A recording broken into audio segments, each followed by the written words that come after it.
Hi, if you want to watch exclusive content with hot girls that you won't watch on YouTube, namely where Naruto roasts Kushina and Mikoto and many other hot girls without restrictions, then visit my Boosty channel at the link in the description. It was a sunny day. Birds were singing in Konoha. The sun was at its zenith. Shinobi ran across the rooftops to report on their missions.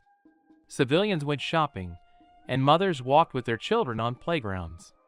Jiraiya, as always, was spying on the girls near the baths, so to speak, gathering information.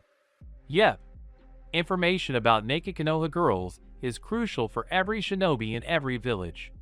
Tsunade worked at the hospital, and she saw many patients, both commoners and shinobi.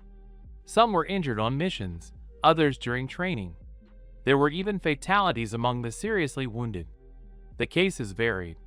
Some simply had a broken arm, while others simply had no arm. What should she do? Who should she turn to? Tsunade Senju, of course. It's not for nothing that she's the best medic in the world. There are many different clans in Konoha, but I'll only talk about a few of them. These include the Uzumaki, Uchiha, and Hyuga clans. The head of the Uzumaki clan is Kushina Uzumaki, and also the wife of the Hokage, Minato Namikaze. This woman is considered the most beautiful in the village hidden in the leaves. A distinctive feature of all Uzumaki was their fiery red hair, and Kushina's was the longest in Konoha, reaching down to her feet. Minato constantly told his dear wife that he simply adored her beautiful hair. Let's describe Minato himself. A handsome blonde man. He had the looks and body of Apollo. Yellow hair and blue eyes that made women drown and never resurface. He was the most handsome man in the village, and even the Hokage, but his heart was set only on Kushina Uzumaki and her family. He and Kushina had two beautiful children, Naruto and Minma. Naruto was a boy, and Minma was a girl. The age difference was negligible, only 5 years, but their strength was enormous. While Minma had just entered the Ninja Academy, Naruto was already a Jonin and served in the ANBU as captain of not just a squad, but an entire battalion. No one knew how he achieved such strength, but it was a fact. Naruto could easily match his father in sparring. The eldest son possessed a dojutsu. This was a secret, known only to Naruto's personal ANBU battalion and his parents. They didn't tell his sister, fearing that while she was young, information could easily be tortured out of her. Naruto and Minato, with the help of the Uchiha clan head and his eldest daughter, developed these eyes. Legendary Sannin, Jiraiya, Tsunade, and Orochimaru also joined the training. The Uchiha clan head's eldest daughter once brought her good friend, Uchiha Shursui, to training. He was a handsome young man. He possessed both a regular 3-tomo Sharingan and a Mangekyo Sharingan. He named it Kodo Amatsukami. Itachi. That was the name of Fugaku Uchiha's eldest daughter. She was the spitting image of her mother, just like Minma and Kushina. Itachi had black hair and onyx eyes, and a Sharingan like Shursui's. Her Mangekyo was different though, and she could summon Amaterasu, an all-consuming flame that burns for 7 days and 7 nights, while Shursui couldn't. However, everyone could summon Susanoo, a phantom warrior. Each member of the Uchiha clan had a different appearance. It was like a guardian angel, though of Konoha's most powerful clan, only 2 had the Mangekyo Sharingan, Itachi and Shursui. Itachi had a younger brother, Sasuke, Minma's age. He was a small and very handsome boy. All the girls at the academy were all over him, but he secretly had eyes only for Naruto's younger sister, just as Itachi had for the blonde boy himself. Only during training did she realize she loved this serious boy. She even joined his battalion, ranking 1 step below her beloved. Naruto noticed Itachi's affection and the way she looked at him. He too realized he liked her, but he was in no hurry to act on her. Let me tell you a little about Naruto's eye abilities. They looked like this, all red, with ripples radiating from the pupil. 6 circles, each with 9 tomo. According to Naruto, these eyes belong to the god of the shinobi world himself, or more precisely, to the Rakuto Sannin himself. With these eyes, Naruto could summon both Amaterasu and Susanoo, but he couldn't cast the Uchiha clan's most powerful illusion, Tsukuyomi.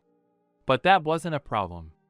Even without this technique, he could cast illusions that even Itachi couldn't remove. He could also use standard Rinnegan techniques, Shinra Tensei, Chibaku Tensei, Banshu Tenin, all 6 paths of the Rinnegan. He could only summon 6 clones, into which he placed the souls of the Wheel of Samsara. Shakushido summoned animals to aid him in battle, who also wield this cursed Rinnegan. Ninjendo is a Rinnegan ability that allows the user to read minds and extract the souls of their victims. Shurado is a Rinnegan ability that allows the user to transform their body into a cyborg with additional weapons and limbs. Tendo is a Rinnegan ability that allows the user to manipulate gravity. Naruto himself often acts as this force. Kakido is one of the Rinnegan's abilities that allows the user to absorb chakra. Gedo is one of the Rinnegan's abilities, allowing the user to resurrect the dead and control corpses like puppets. However, Naruto only uses it in extreme cases. Jigakudo is one of the Rinnegan's abilities, allowing the user to summon a mythical creature to restore damaged body parts and interrogate people. This is done without using their own body. The user summons a statue's head, surrounded by flames. The statue's eyes contain the Rinnegan, allowing it to share a common field of vision with the summoner. Please forgive me. I was too lazy to describe everything myself, so I got all the information from the Narutopedia website. Well then, we've now described all the abilities of these 2 clans. Let's move on to the third. The Hyuga clan. They, like the Uchiha, possessed a dojutsu, or more precisely, the Byakugan, the Hyuga clan's Kekkei Genkai. The activated Byakugan grants the ninja a heightened sense of perception, allowing them to see through various obstacles and create a field of view of nearly 360 degrees, except for a blind spot located at the back of the neck near the 3rd thoracic vertebra. Another characteristic of the Byakugan is its long-range reach. However, the Byakugan cannot see through certain obstacles. A third feature of this dojutsu is the ability to see chakra, as well as its circulation system within another body. Again, Narutopedia. This won't happen again. Probably. Smiley face. The Hyuga clan is very proud and arrogant. Many dislike it, but they're afraid to speak openly because it's numerous and powerful. Only the Uchiha and the Uzumaki Namikaze family aren't afraid of it, as it would take only Naruto, his battalion, Amaterasu from Itachi and Shursui, or Minato alone with his Thunder God's flight to completely destroy it. Incidentally, Naruto now possesses this technique, as his eyes can copy techniques, so he's known over 1,000 of them. Even Kakashi, with his transplanted Sharingan, nervously smokes on the sidelines. It's just that something has become unsettled in the Hyuga clan lately. As it turned out, they were plotting a rebellion. They wanted to change the government and install their own man, Hayashi Hyuga, as Hokage, since he was the clan's head. That's what the Sannin, the head of the Uchiha clan, Naruto's family minus Minma, who was still young, and the elders were discussing in the Hokage's office. They were deciding the fate of the Hyuga clan. I suggest we listen to their terms. We can't wipe out the entire clan. That would be unfair. Minato and Jiraiya cried out. But no one listened, neither in the office nor outside it. Kushina erected a barrier. Minato, understand that if we don't do something about them, they'll depose you or kill you. They have enough resources and connections in the stone to ask for its help, and you know how much the stone loves you. They won't skimp and will kill your entire family. Is that what you want? Danzo blurted out. This old man headed the organization route. They were also A and BU, only under this elder's command. Okay, I agree. Minato understood the gravity of the situation. But who will be the one to do it? The blonde had already regretted that question 100 times. Shimura smiled wryly and looked at Naruto. I propose Naruto Uzumaki as the Hyuga clan's executioner. It's non-negotiable. Danzo had a plan. Once Naruto had slaughtered the entire Hyuga clan, he would declare the Hokage's eldest son a traitor and take him to Root, where he would transplant his own eyes and become Hokage. But the old man underestimated the blonde's strength. It was a terrible mistake. What? No. No. No. I won't allow it. How so? Why Naruto? Kushina's eyes filled with tears. She didn't understand. She had only one question. Why Naruto? She didn't want to let him go on this mission. As a mother, she didn't want this. Minato was furious. Why Naruto? Why him? What was that old fool Danzo planning? I won't allow it. Am I Hokage or what? No. This won't happen. No, period. Danzo, I will not allow. You have no right to do this. The latter merely grinned wryly and reached into his kimono. Everyone tensed. After all, who knows what kind of problems the ruler of Root has in his head? And their worries only intensified when they read the scroll with the signature of the feudal lord of the Land of Fire. He gave the go-ahead for Naruto to be used in this mission. Then the room became so noisy that Naruto was surprised they weren't deafened by the shouting. This went on for 5 minutes, and the blonde realized that if it continued like this, he himself would soon go deaf. Naruto released half his chakra. Everyone immediately felt sick, but they hid it behind masks of indifference. There was no surprise, as they all knew how powerful Naruto's chakra was. Okay, that's enough. I'm tired of this. Danzo, do you want me to wipe out the Hyuga clan? The boy looked at the old man with a bandaged right eye. He just nodded, and that was it. Naruto stopped the chakra pressure, seeing that Itachi and Shisui would soon lose consciousness. Okay, when should I start? Shimura smiled wryly again and said, Right now. Go and don't waste any time. Just sign these papers. Danzo handed Naruto the folder containing the assignment.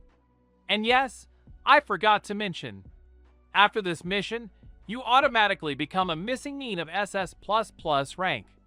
Do you agree? Naruto hesitated for a moment. He looked at everyone present. They were all looking at the blonde with surprise. Understandable. Naruto was only 15, and he'd already agreed to wipe out an entire clan single-handedly. Naruto's mother looked at him with tears in her eyes. She shook her head from side to side, as if to tell him, No, please don't sign this. Minato looked at his son with disbelief. A missing nin, SS++ rank. That's a level higher than Kage. Only Madara and Hashirama had such ranks, and here was his 15-year-old son. How could this be? The Sanins couldn't believe their ears either. How could this be? Sending the Hokage's son on such a mission. It would be such a blow to his reputation. They especially disliked the order to enroll Naruto as a missing nin, although that was understandable. They were also concerned about slaughtering the entire Hyuga clan. He may be arrogant, but they're still human. Okay, Naruto. Get started right away. Danzo barked and vanished. A deathly silence reigned in the office. Then Itachi and Shisui decided to speak. Naruto, we're going with you. I don't want you to take on this burden alone. We're best friends, after all. She said the last word with some disappointment. Yes, Naruto. We won't let you go alone. Itachi echoed Shisui. Fugaka looked at his daughter, as if she'd lost her mind. He hadn't exactly wanted his eldest daughter to become a missing nin. Minato saved the day by coming up with a solution. He smiled and clapped his hands to get everyone's attention. I have a plan. Everyone present in the cockpit looked at their Hokage with hope. A hope for a better situation than they had now appeared in their eyes. So, I come up with a plan. It involves destroying the Akatsuki organization and reviving the long-lost village of Whirlpool. After these words, Kushina was flooded with memories of her native village. How she played with the other children, how she spent time with her mother and father. Tears involuntarily began to flow from her eyes again, but she quickly recovered herself and, brushing them away, began to listen intently to her husband's plan. So, Minato announced his brilliant plan. You, Naruto, with Itachi and Shursui, will eliminate the Hyuga clan tonight. Minato was interrupted. It was Itachi's father. Stop, stop, stop! Itachi won't eliminate anyone. She's my daughter, and I can't stop Shursui from carrying out this mission. Fugaku looked at Itachi, then at his best friend. Itachi didn't like her father's statement, and she was forced to repeat the phrase she'd spoken earlier. Dad, I'll go with Naruto. He's important to me. I love him. After the words escaped her, the room was so silent that you could hear everyone's breathing. Itachi covered her face with her hands and blushed deeply. She hadn't expected to blurt that out. Oh my god! How embarrassing! Everyone, except Naruto, who guessed Itachi's feelings, looked in surprise, first at the girl, then at Naruto. What did you just say? Fugaku looked seriously at his daughter. Repeat. I love Naruto. Itachi blushed even more because she repeated it again. Fugaku couldn't believe it. Kushina stood there, oblivious to her eldest son's upcoming mission, beaming and probably already thinking about how she would look after the little Sharingan babies. Tsunade's thoughts were almost identical to Kushina's, except she wasn't exactly eager to look after the little ones. Jiraiya was simply happy for his godson, as was Minato, and Orochimaru. He was Orochimaru. He couldn't care less who was in love with whom. Me too. Everyone looked at Naruto. Itachi didn't understand the meaning of this, but the adults seemed to have guessed what was about to be discussed. Itachi, I love you too. I'm sorry I didn't tell you this sooner. I just couldn't figure it out myself. I know now is not the best time, but I'll say it again. Itachi, I love you too. Naruto walked up to the girl and lifted her face with his index finger, lifting her chin. The Uchiha was half a head shorter than Naruto. Everyone except Orochimaru, of course, held their breath, awaiting the blonde's next move. It didn't take long, and the next moment Naruto's lips were on the Uchiha's. It was the first kiss for both Uzumaki and Itachi. Fugaku's mouth dropped open in surprise, and Shursui had to close it, lest the clan head lose that part of his face. Shursui had long suspected how the two were feeling, but he decided not to interfere, to let them sort it out themselves. Otherwise, he might screw something up, and then he'd get the consequences, and Itachi had a heavy hand. The Uzumaki couple was beaming. Kushina was close to tears. Her son, a little boy, a little right. He's 16 and an ANBU battalion captain. A boy with blood up to his elbows. Well damn, that's Kushina, what can you expect? Had just kissed the girl he loved. Oh my god. Minato was more reserved and simply laughed at the sight of the elder Uchiha. Everyone seemed to have forgotten about the plan. But then, tearing himself away from Itachi's sweet lips, Naruto looked at his father. The latter, understanding without words, cleared his throat to get their attention and continued speaking. So, Itachi, Naruto, and Shursui are going on this mission. Fugaku, you're letting her go on this mission. Itachi will always be under Naruto and Shursui's protection, so nothing will happen to her, and besides, she's quite a powerful shinobi. The Uchiha clan leader sighed heavily and looked at his daughter. Even though he wore his icy iceberg mask constantly, deep down, he was deeply worried about his family and friends. He could already imagine Mikoto trying to get him to stop thinking about it, but it wasn't too late to explain everything to her, and he figured out how. Okay, but on one condition, no two. Everyone looked at him. What conditions? Itachi asked. She'd already prepared herself for the worst, but her expectations weren't met. No, what Fugaku said had seriously frightened Itachi, not by the execution, but by the consequences, at least to some extent. I'll only let you go if you explain everything to your mother yourself. That's one. And two, you'll have to send us news every 2 weeks. Itachi sighed heavily, looking forward to talking to her mother. And yes, Naruto, sure sway, if anything happens to my daughter, I'll... Yes, we understand, Shursui said. He didn't want to incur the demon's wrath. No, that demon wasn't Fugaku, it was Mikoto. She was always too worried about Itachi, and Fugaku about her son, but they loved both children equally. Okay, now Itachi and Fugaku are going to court, to Mikoto's, and Naruto, Kushina, and I are going home. We still have to say goodbye to Minma, and that means screaming, squealing, tears, and snot. Minato grew sadder with each word, realizing he was going to get his brain screwed more than once today. Everyone went home. As expected, there were screams, tears, snot, and shrieks from the female members of the families. The only problem was, Shursui was an orphan, so he simply sat at home and prepared for the mission.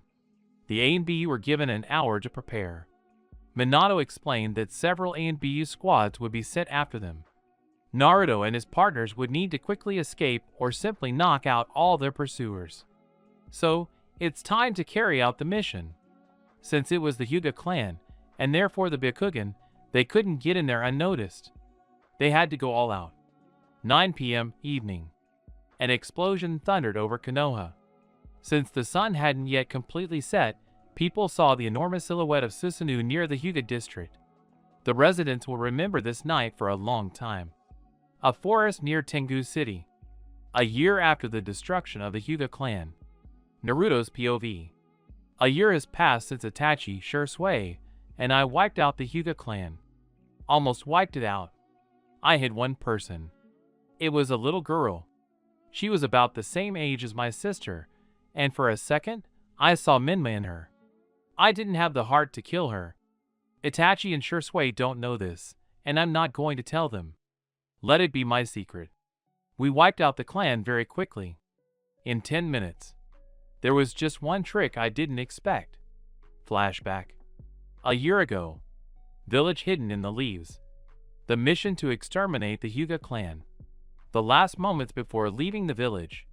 Naruto stood still, looking at the person. It was a little girl, about the same age as Naruto's sister, Minma. Our blonde man simply couldn't raise his hand to her. He stood there, looking at her, while the girl peered into Naruto's dojutsu. Tears were streaming down her face. Only one question was running through the girl's head. Why? Why? Why our clan? Mom. She's dead. Dad is dead. Her entire family is dead. They destroyed the once great Hyuga clan in about 10 minutes. The girl was still young, and she wasn't allowed to attend clan meetings. Even though she was from the main branch and the daughter of the clan head, she wasn't allowed to attend such a privilege as a clan meeting. The girl continued to stand and look at the blonde man. Perhaps she imagined it, but tears started to flow from Naruto's eyes, but he quickly stopped them. In A and BU, they teach you to control all your emotions. Naruto knelt down in front of the girl and hugged her. She didn't resist, as she had almost no strength left. She could barely stand, fighting off fainting. Naruto whispered in her ear, "Forgive me, please." After these words, the girl fainted. Naruto didn't want her to die either, so he quickly teleported to the hospital and laid her on a free bed in a room, then teleported to the ruins of the clan. There he saw Itachi and Shursui running toward him. They were unharmed. Their Susanoo was working perfectly. It wasn't for nothing that it was called the Uchiha clan's best defense. The partners ran up to the blonde. "Naruto, how are you?" Itachi asked worriedly. "It's fine. No need to worry. And you? Are you injured?" Naruto knew the answer to the question, but asked out of politeness. "Yes, we're fine." Shursui was as positive as always, despite the fact that he had slaughtered a third of the entire clan. "So are we leaving?" Itachi glanced toward her former home. She clearly understood that she might not return here. Shursui and Naruto understood this too, but they simply had to accept it. This trio were missing Nin now. Any encounter with Konoha shinobi would at best attempt to capture them, and at worst, kill them, but they were strong. Naruto was almost a Kage. They were in no danger. Suddenly, the sound of many feet was heard. Naruto and his friends were surrounded by a squad of A and BU. Itachi and Shursui were a little scared. Everything was not going according to plan. But Naruto stood as calm as a boa constrictor. "Naruto, what's going on?" Itachi whispered. "Your father didn't say his A and BU would interfere with us. This isn't going according to plan at all. This isn't what we agreed on. And these aren't my father's A and BU. These are Root." The blonde frowned. He didn't like this turn of events either. Not in the best direction. Shursui frowned deeply. He already understood why Root was here. Danzo had been hunting for Naruto and Shursui's eyes for a long time. He simply couldn't wait to take them. The company was surrounded by about 50 fighters, most likely the best in Korn. They were all standing in combat positions. The Uchiha's eyes were already glowing with the Sharingan, and Naruto activated his ultimate Rinnegan. Itachi turned her head slightly and asked Uzumaki, "Naruto, what are we going to do?" "We'll find out now." "Danzo, come out!" the blonde ordered. Hee. Danzo stood before his fighters and grinned wryly. "That's it.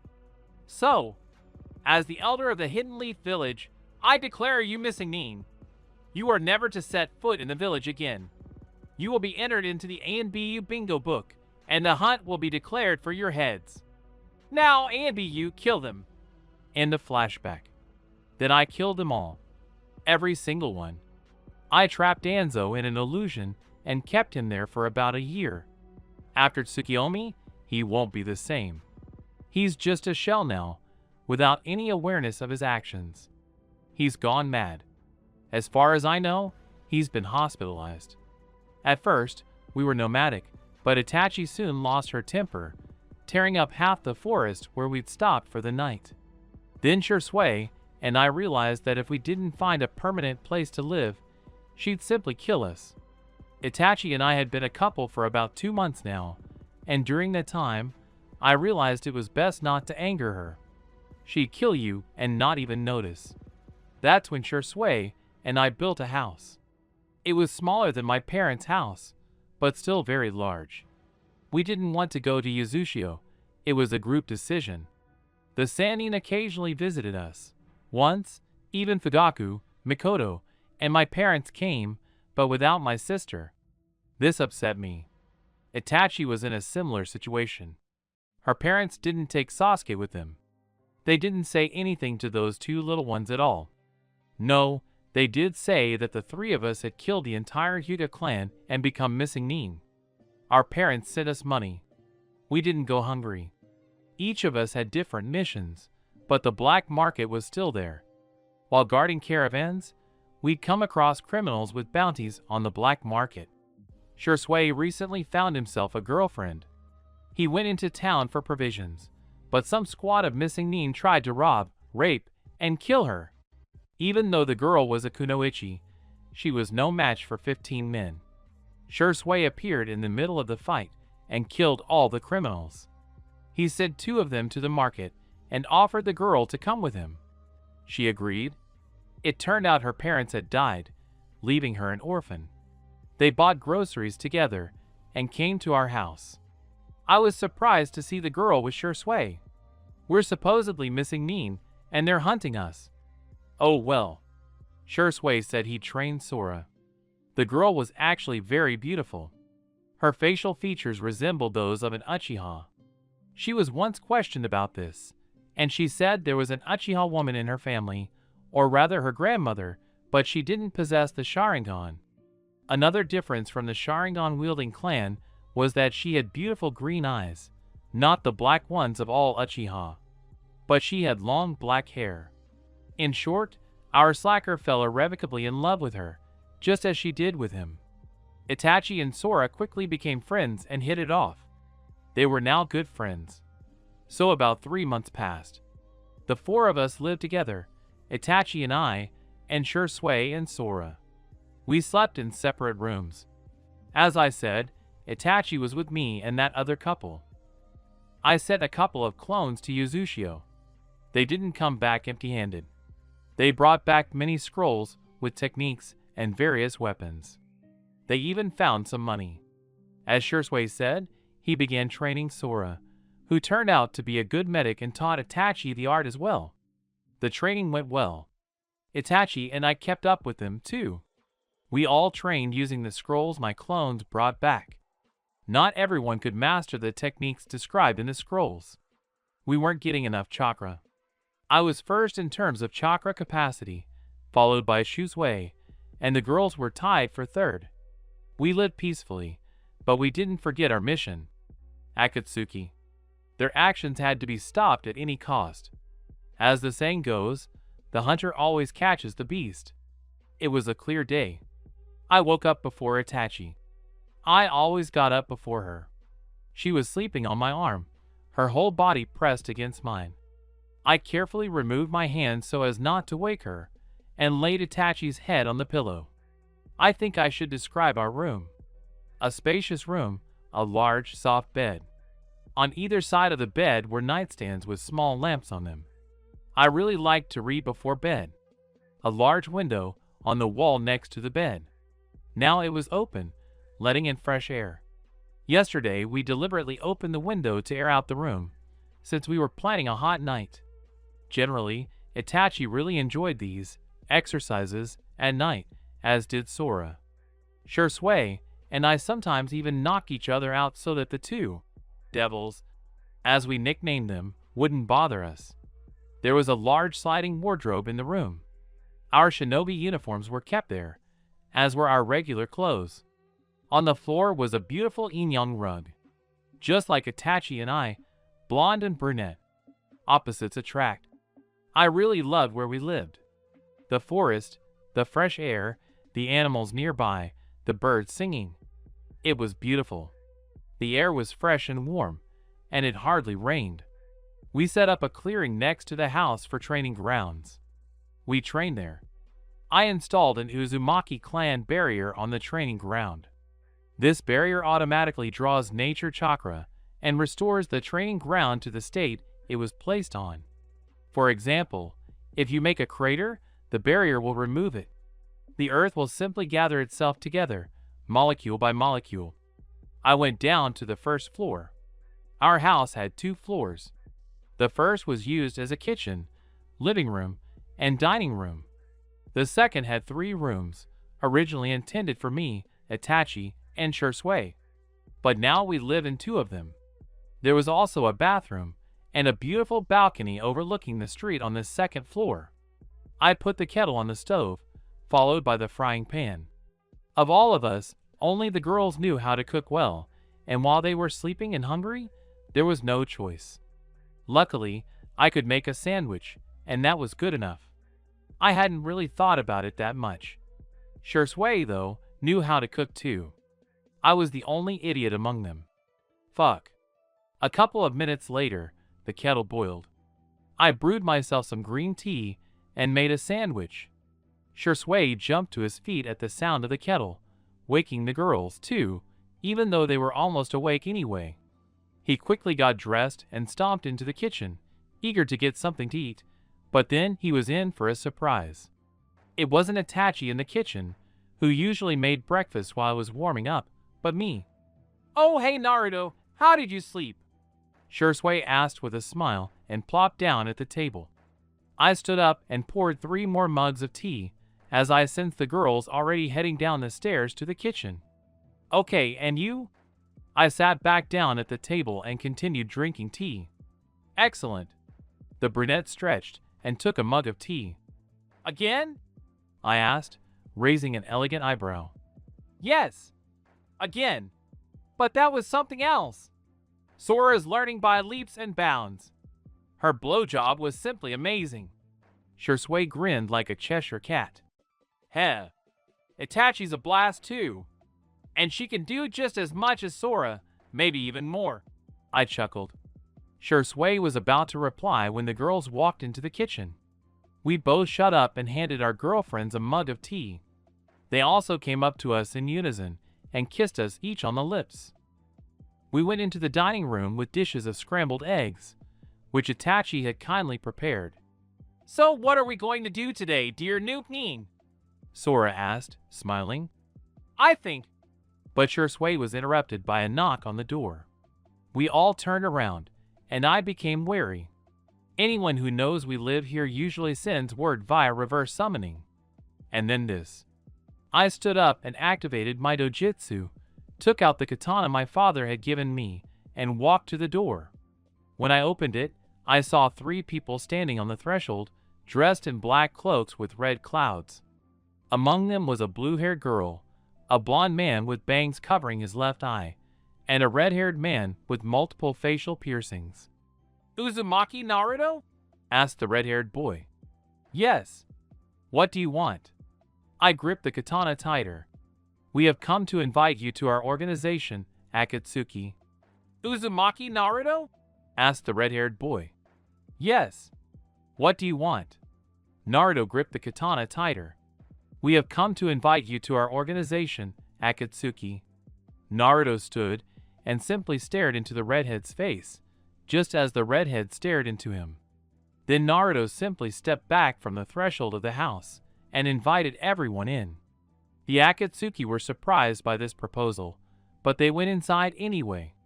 2 months later. Pain's POV. Just recently, I received information from Zetsu that 3 people defected from Konoha a year ago, and not just anyone. Naruto Uzumaki, son of the Yellow Lightning, also known as the 4th Hokage, Uchiha Itachi, the eldest daughter of the Uchiha clan's head, known as a genius in her village, and Uchiha Shursui, the owner of the most dangerous Mangekyo Sharingan in Uchiha history, with the exception of Madara. I immediately had the idea of recruiting them into our ranks. It's decided. I'll personally go after them. Well, maybe I'll take Conan and Deidara with me. We'll get there faster with the blonde guy. A month has passed since I received information from Zetsu regarding 3 fugitives from Konoha. I'm currently sitting at my desk in my office, pondering a conversation with these 3. A dog can't lose face in front of mere humans. The conversation plan has been devised and must be put into action. I have formed a concentration sign and summoned Conan and Deidara. Perhaps I should describe them. Let me describe them. Conan. This girl has been with me since the 3rd Shinobi World War. Back then, our village served as a battleground for great villages. Rain was a small and insignificant village compared to the 5 great nations. That's when Conan found me. I was lying on the ground with my dog, which I had found near one of the houses. I felt sorry for it, and took the little dog with me. After several hours of walking, I collapsed on the damp and muddy ground from exhaustion. I was hungry and thirsty. I almost fainted when I saw someone approach me and hold out a piece of bread. Without thinking, I grabbed it without even looking at the person, and tore it into 2 equal halves. I ate one myself and shared the other with the dog. He, too, was very emaciated. There was no one to care for him. After a small snack, I looked at the person who had given me the life-saving food. It turned out to be a girl my age with blue hair and beautiful brown eyes. She offered me her hand and helped me up. A sweet smile played on her face. I couldn't help but admire her, but only for 5 seconds.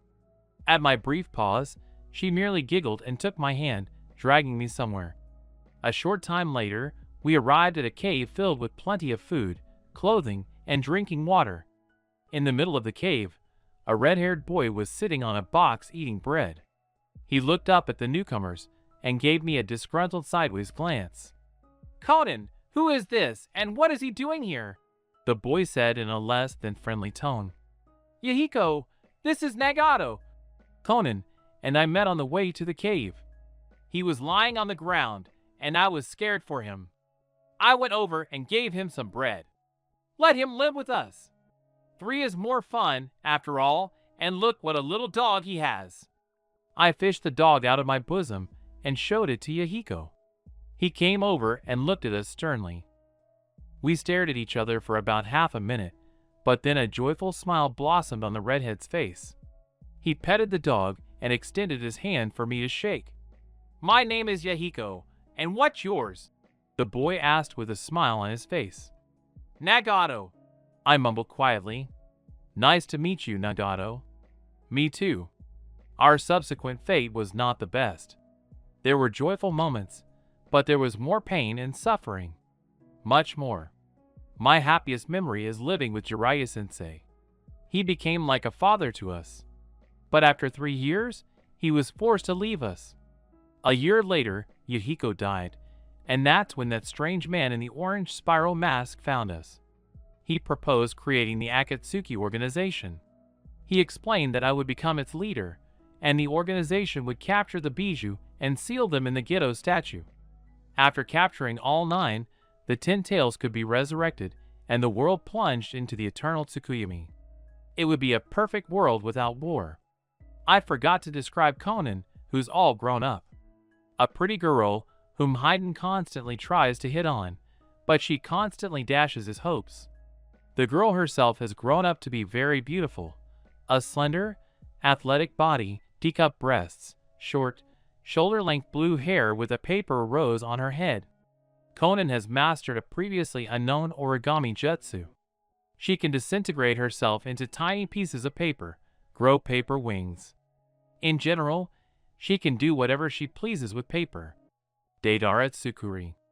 I don't know much about him, but I can say one thing for sure. He looks a lot like a girl. He's not very tall, has long, blonde hair, and his long bangs cover his left eye. He's always shouting about his art. And as he says, "Art is an explosion! Cats!" Well, then go and collect what's left of the victims of numerous explosions.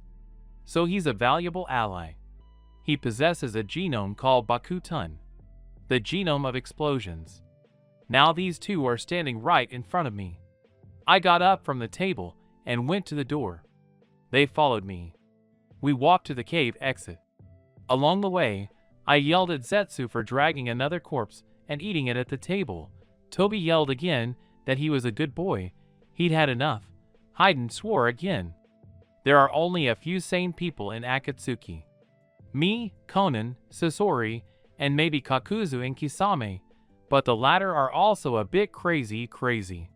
One is into money, the other is into his sword. We went outside. I walked down the slope and stopped there.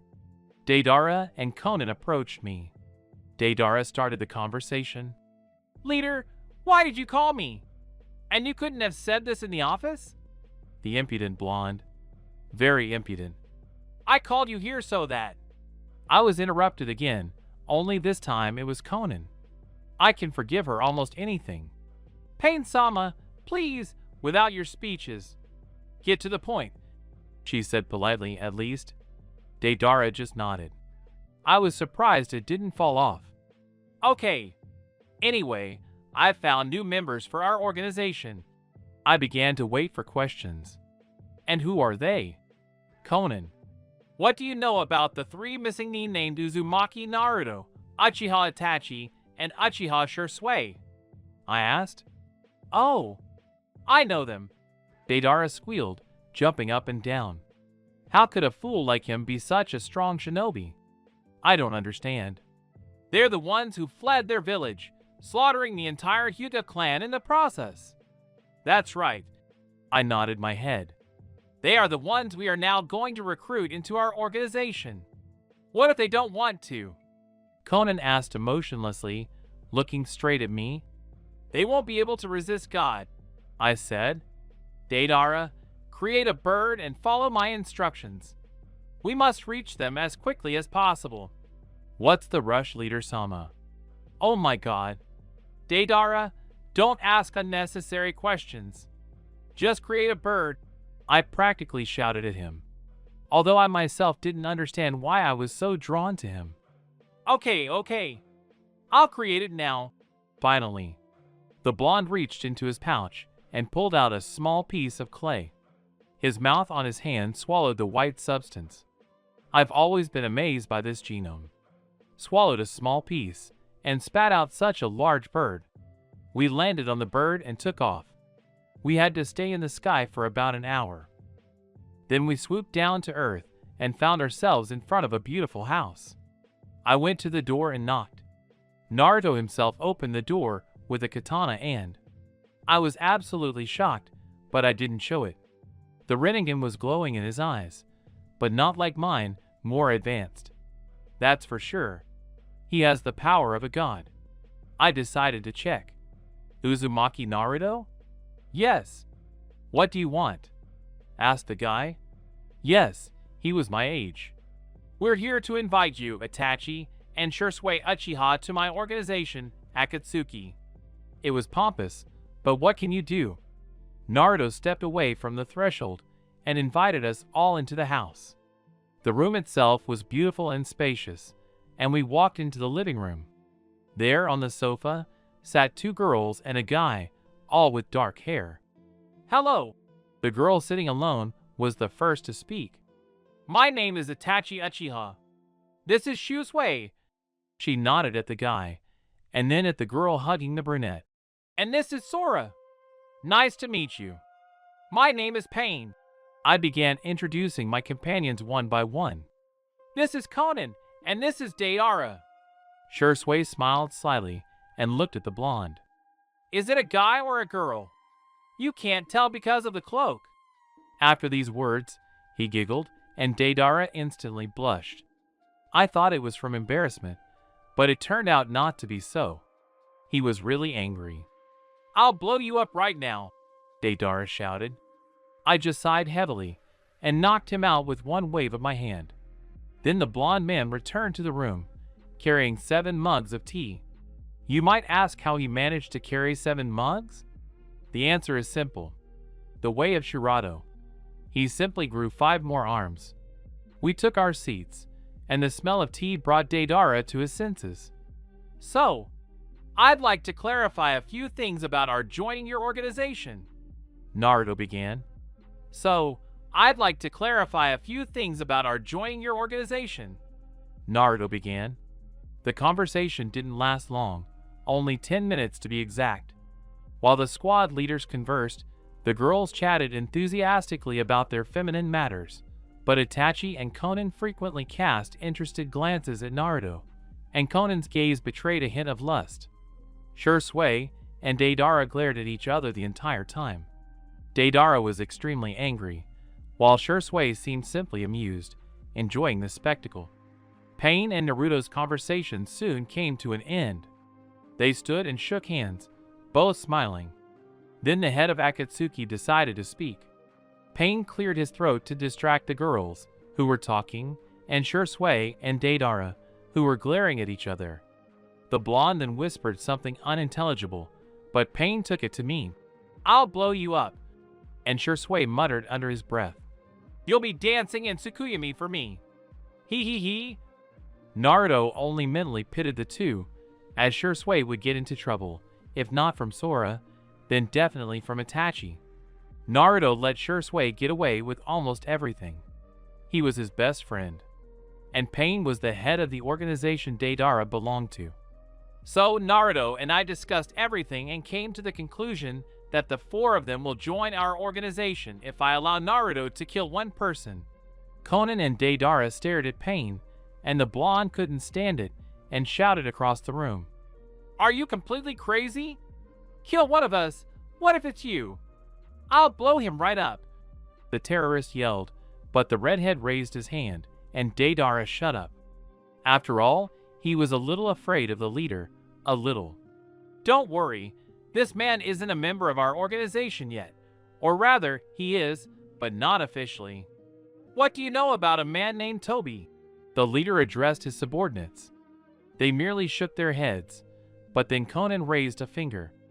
Pain, looking at her, nodded, signaling that they could speak. I remembered. It was that man in the spiral mask who suggested we create Akatsuki, right? The blue-haired girl raised her eyebrows. Pain only chuckled. So many years had passed, and the Kunoichi still had such a vivid memory of that moment. Yes, that's him. We're here with Naruto. Is it okay if I switch to informal address? The redhead turned to the blonde. Naruto smiled. No, it's not scary. Namikaze gave a sign to continue the story. Naruto and I just had a talk, put some facts together, and realized that Toby, The one who suggested we create our organization and the one who attacked Konoha is the same person. Even Naruto's teammates gasped in surprise. They still remember that night. Shirsue's parents had died back then, but he didn't see Naruto's sister as the Ninetales. He's not a fool like the other villagers. As soon as he spoke to the little girl, he realized she was the spitting image of Kushina-san. What? But how can that be? Everyone started asking questions at once. Then Naruto spoke very quietly, but everyone heard him. He's the one I want to kill. Because of him, so many people died in Konoha and Shirsue's parents died. Because of that bastard, he was left an orphan. I hate him. I'll tear him apart and destroy him. But first, I'd like to show him to someone. I won't tell you who. Forgive me. It's personal. Naruto looked straight into Pain's eyes, and Pain understood that the blonde would never share this information with him under any circumstances.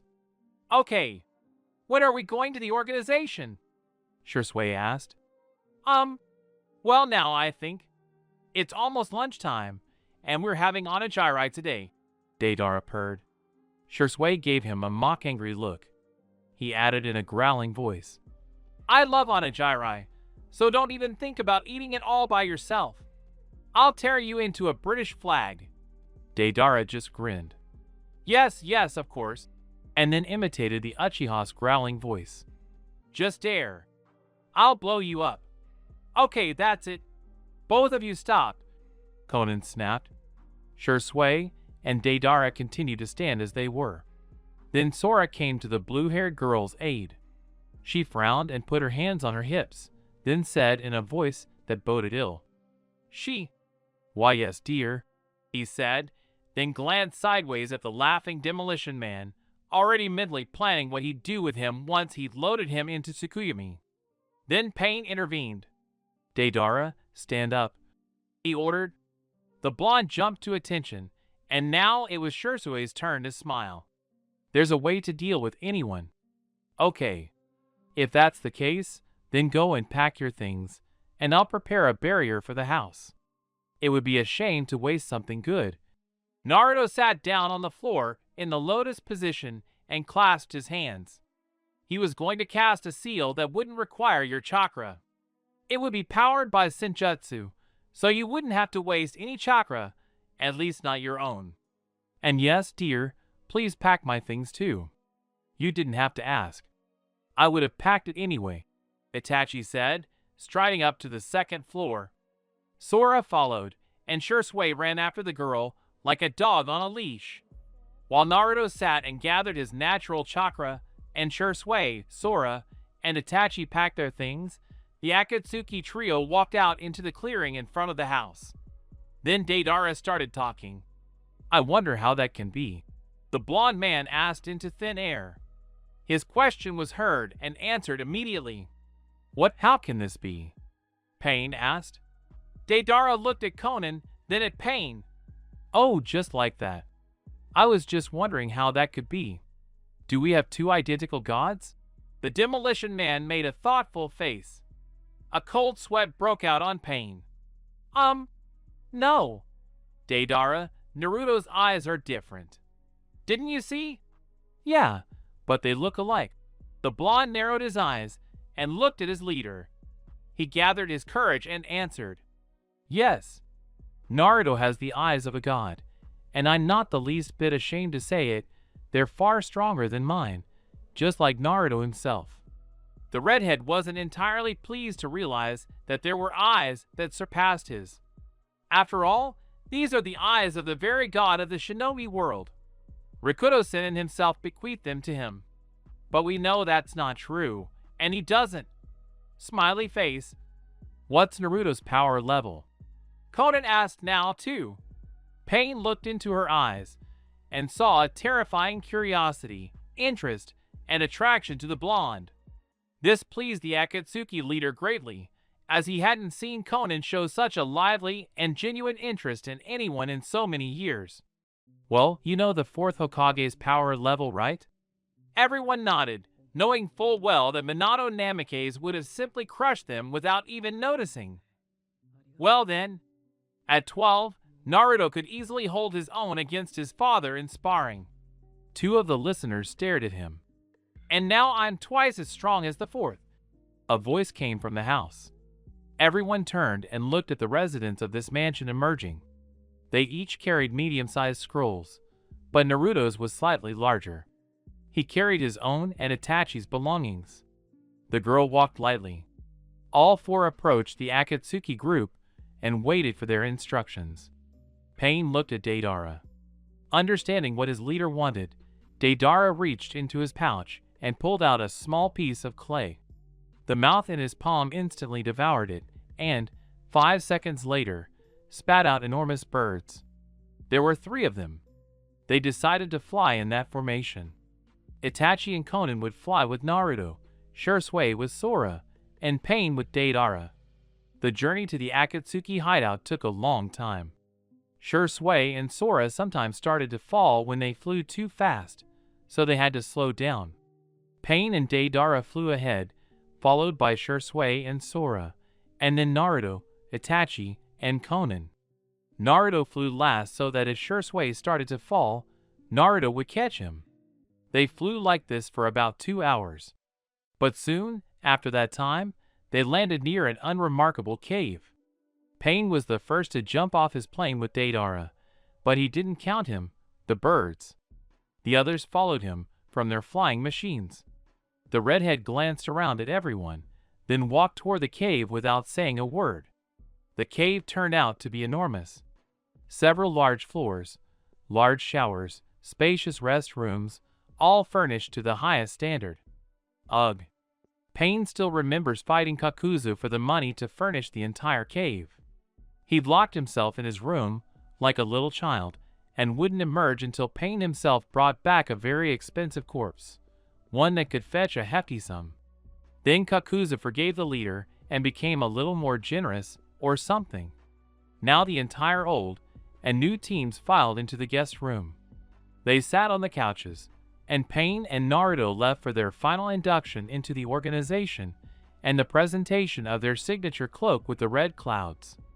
5 minutes later, they returned, Naruto and Pain holding their cloaks, and 4 rings in Naruto's pocket.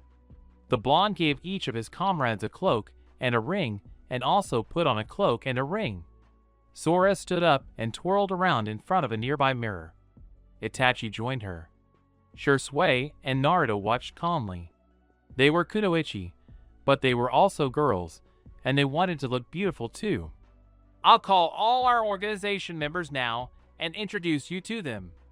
Then you, Naruto, can talk to Tobi, Pain said very calmly, looking at the blonde. Okay, call me. Naruto was ready. He would take revenge on his former teammate Kakashi. Pain formed a concentration seal and mentally commanded each of the rings, which then commanded its owner. One by one, people in standard Akatsuki uniforms began to appear in the room. I'll come again and take my revenge on you, pathetic Namikaze. You, like your father, will lose to me. I promise you, the man in the orange spiral mask yelled. He stood on legs that were shaking violently. He had just lost another arm, the first one being artificial, and the second one being his missing real arm, a serious problem. Now, he would need to go to the cave where the real Uchiha Madara once lived. Now he stood in the middle of a clearing stained with his blood in some places, and there was much more of the red liquid on himself. He stood without arms, only the Zetsu creature, an artificially grown human, black and white in color and remarkably resembling aloe, was supporting him. A man stood opposite the masked man. He was wearing the standard cloak of the organization. Our armless friend was about to leave. Naruto stood and calmly stared into the eye socket of the former teammate of one of his former senseis. The blonde man was almost uninjured, which couldn't be said about Obito. The masked man activates his technique, and Kamui's vortex sucks them both in. Not a trace remains. Naruto let them go so that Kakashi and his father could look at him and finish him off personally. Since it was this masked monster who nearly killed the blonde's parents and newborn sister, and attacks on one's family, loved ones, and friends are punishable by cruel retribution. The mask maker and his accomplice were sucked into the crater and vanished without a trace. The last remnant of Obito and Naruto's battle was a clearing riddled with craters, and the blood that covered the entire area. You're probably wondering what happened first. Let me tell you. Flashback. An hour ago. The Akatsuki organization's cave. The moment all members were summoned for a meeting, Pain stood in the center of the large room. He formed a concentration seal, and people began to form around him. They were dressed in the standard Akatsuki uniform. There were 6 of them in total. It is worth describing them. The first person Naruto saw was Tobi. He was a man wearing a spiral mask with a hole for one eye. He, like everyone else, was dressed in a black cloak with red clouds. Setsu. It was something else. It wasn't human or plant, but some kind of hybrid. First of all, it was black and white.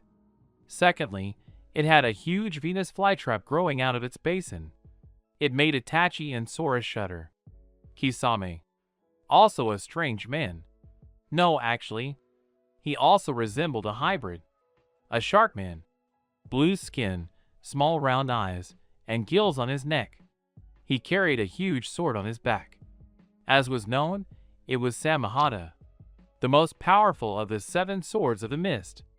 Kisame was also nicknamed the Tailless Bijou for his colossal chakra reserves, but he was still a far cry from Naruto, though he was still a very dangerous opponent. Sasori, the world's greatest puppeteer. Shursui thought he'd be taller. He was a short man with a mask covering half his face. A huge iron tail sprouted from his lower back. Kakuzu. According to Pain, he's a real tightwad. He'll kill anyone for a coin. He's a terrible cheapskate, but you can always negotiate with him if you offer him something worthwhile. He was known to be very strong and even fought the Shodai Hokage himself, but lost the fight miserably. He uses a rare jutsu. He has numerous threads in his body that he controls, and he can steal people's hearts, taking the element they had. Haiden, a foul-mouthed immortal, a follower of the Jashin cult. This god, it is said, grants his servants the power to aid them. He grants immortality, and in return asks for blood sacrifices. That's all the Akatsuki members, except for Konan, Pain, and Deidara.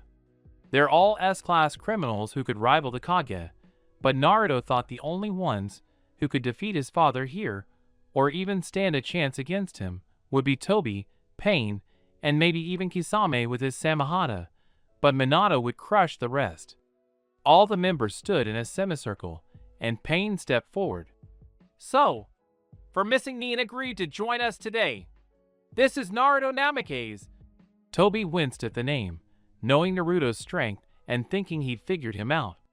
How damn right he was. Uchiha Itachi and Shursui. Sora. But Naruto had one condition for joining. He would kill one of us. Silence fell over the room. But then Haiden burst out laughing. He started laughing like a horse. The other members of the organization exchanged glances. Naruto could read fear in them, but it was carefully hidden behind a mask of impenetrability. They all knew perfectly well that this blonde was twice as strong as the 4th Hokage, and the latter could crush them all. Well, almost all of them. Pain! What are you doing? You think this weakling can kill any of us? Almost everyone present made a hand face gesture. Haiden had always been overconfident and relied heavily on his god. Yes, Jashin-sama will punish him. I will sacrifice you to my god. Quiet! Pain barked at the priest.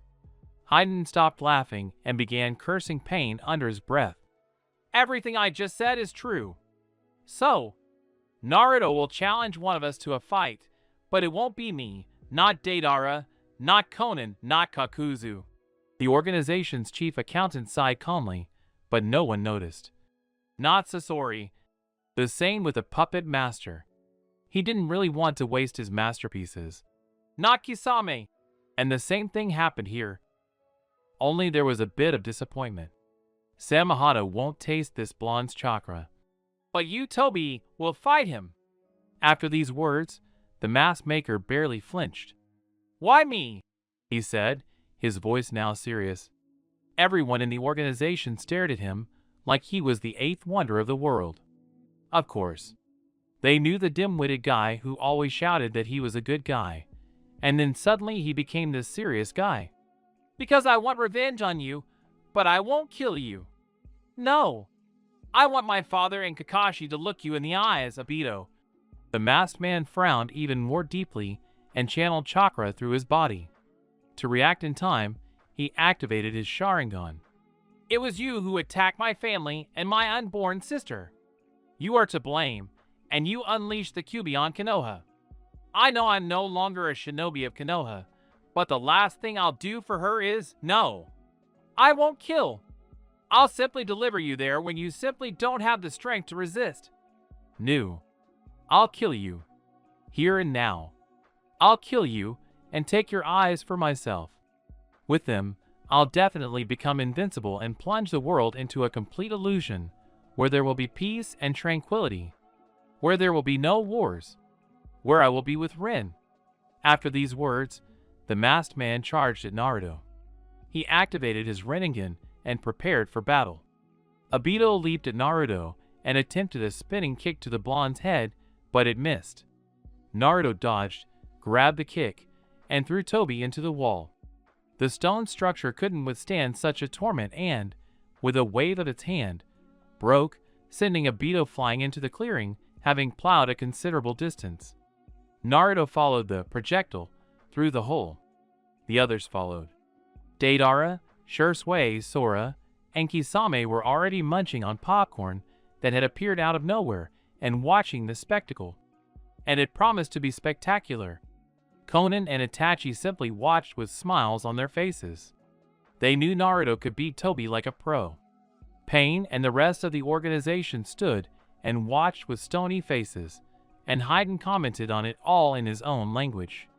Our fucking good boy tried to punch the new guy in the back, but the fucking attack didn't work, and our new faggot dodged and punched that Obito asshole in the face. Serves you right, you dumb bitch. A pair of explosive kunai landed in Hayden's place and detonated.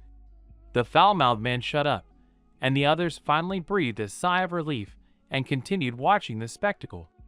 Obito and Naruto began to accelerate. They could both reach very high speeds and avoid blows thanks to their dojutsu. They grew tired of fighting only hand-to-hand and jumped away from each other. Naruto performed a couple of hand seals, and his hands sparked, and balls began to form on his palms. Once they formed, Naruto began throwing them at the Uchiha. Raiton! Ball lightning! A multitude of small bolts of lightning flew towards Toby. Upon contact with the surface, they left craters with a radius of 5 meters. Toby jumped out of the ball's range, but was still struck by the technique. Now small discharges coursed through his body, causing him some discomfort. In retaliation, Naruto performed a series of hand seals and spat a huge ball at him. Naruto couldn't absorb it. He simply didn't have time, and he couldn't jump away. But then an idea occurred to him. Obito, standing and watching this spectacle, smiled contentedly. He thought that was it. This was his victory, but it was not to be. A voice was heard from behind the swirl of fire. Shinra Tensei! The technique burst like a balloon. Now the blonde began performing hand seals. After making a couple dozen, he pressed his hands to the ground and shouted the name of the technique. Doton, Stone Army! Stone creatures began to emerge from the ground. They were dragons. Naruto's summoning symbol. He was the only person who could summon dragons, well, besides the second Hokage. Tobirama had summoned these lizards too, but his were different from Naruto's. Before his Rinnegan, the blonde had only one element, Raiton. Now that he had all 5 elements, he tried summoning dragons of other elements. And he succeeded. Obito began chopping the lizards into pieces. But he was already growing tired, and the lizards kept coming. Thank goodness, he thought when he cut down the last reptile. But then he saw Naruto begin forming hand seals for another technique. The Uchiha didn't like this. He quickly performed a couple of hand seals and spat a large fireball at Naruto. A stone wall appeared a few meters in front of the blonde, and beyond it, spikes began to grow, aimed at Toby. He didn't bother testing their strength with his own skin. He formed 10 hand seals and shouted the name of the technique. Mokuton, birth of the forest. Wooden trunks began to appear in defiance of the spears. They destroyed the spears with such ease that within seconds nothing remained. Naruto hadn't expected such a dirty trick. He hadn't even imagined his opponent had Mokuton. What a bastard! Where did he get Mokuton? The thought swirled around in the boy's head. The Uchiha began performing hand seals. Naruto tensed, and apparently for good reason. Toby made the seals and placed his hands on the ground. Mokuton, wood dragon! A colossus with an ugly face burst from the ground. It was smaller than Shodai's, but still dealt massive damage. Itachi and the others watching this battle gasped in surprise. They hadn't expected Obito to possess Mokuton. Itachi and Konan were about to intervene, but Shursui stopped them. Konan herself didn't understand why she wanted to defend the blonde man.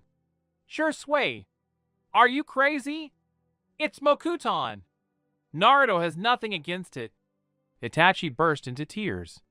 Shursui only chuckled.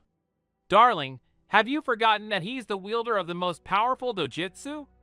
He has Shinra Tensei, Amaterasu, and Susanoo. Don't worry, Naruto can handle it.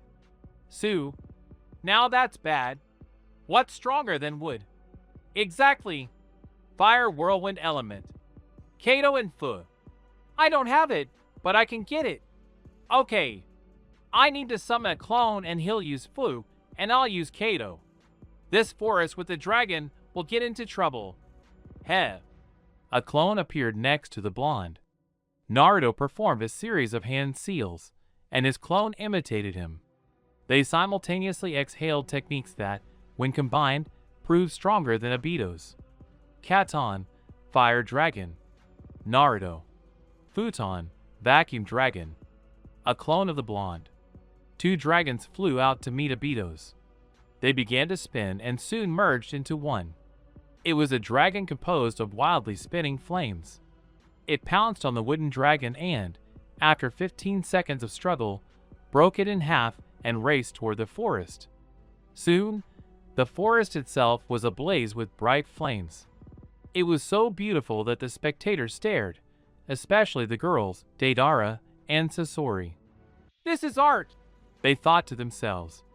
Fire danced on the tree trunks, and Naruto and Obito prepared to charge. Konan was the first to tear herself away from the flames and look at the blonde and brunette. She screamed. What are they going to do? The blue-haired girl asked Itachi. She, looking at Naruto and Obito, said, Apparently, they want to switch to taijutsu again, but they're waiting for the fire to go out.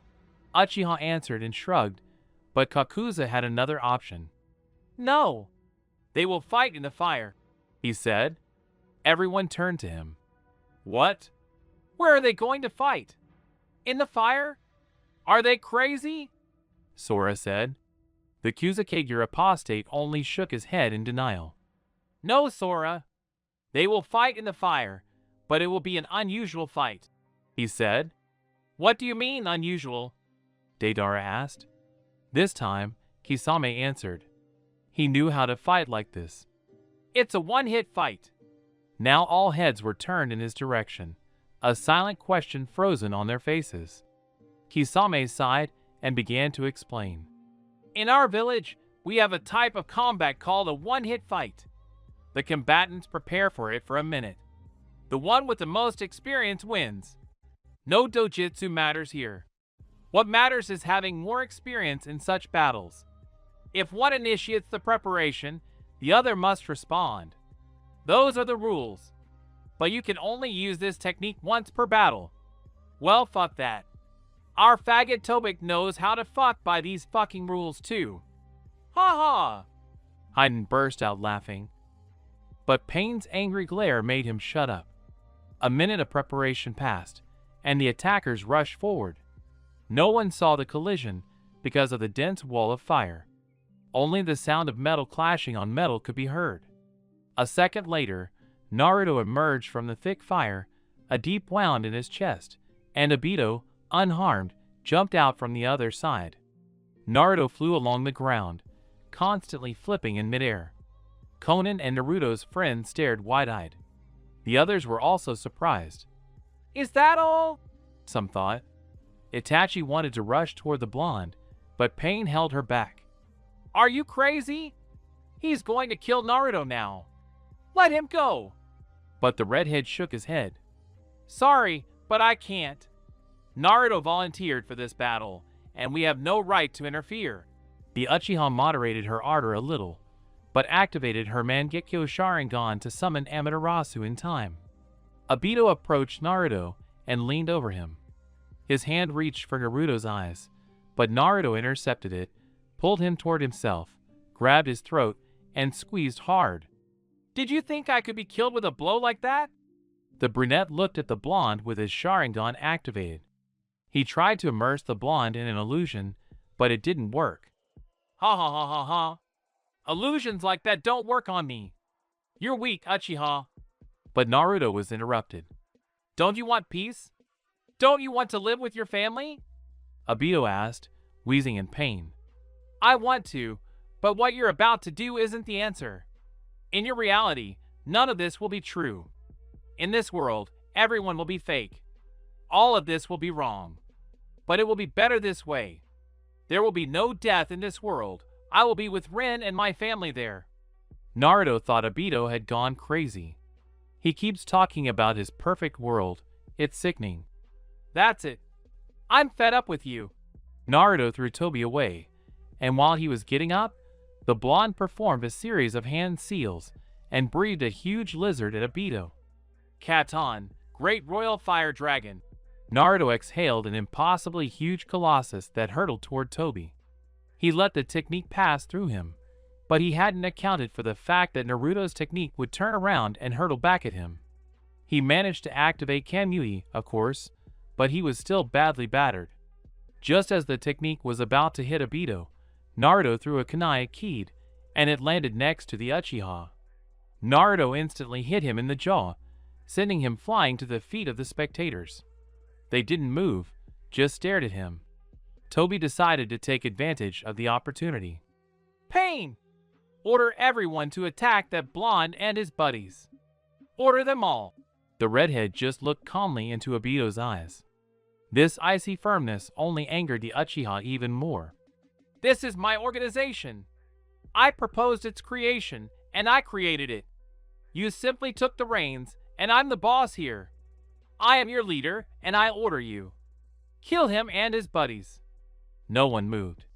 The Uchiha was furious beyond words. He took a desperate and very foolish step.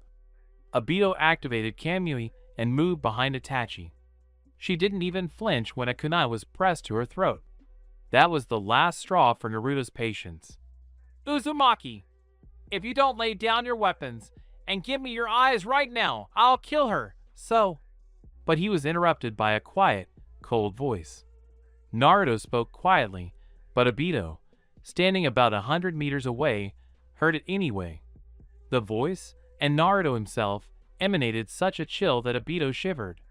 Naruto looked up and stared straight into Toby's eyes. "You, the man who dared attack my family, are threatening to kill my girlfriend?" The blonde almost screamed the last words. Now Toby realized he'd made a terrible mistake. Naruto couldn't stand it. "Well, that's it, you're screwed." After these words, everyone felt a huge release of chakra. Of course, Naruto didn't mean to kill them all. He'd only released a quarter of his energy, and now it was at the level of the four tails. The air immediately became dry. A Susanoo began to form around the blonde. It was not yet complete. Naruto didn't want to show it. Obito, realizing things were getting serious, immediately jumped away from the brunette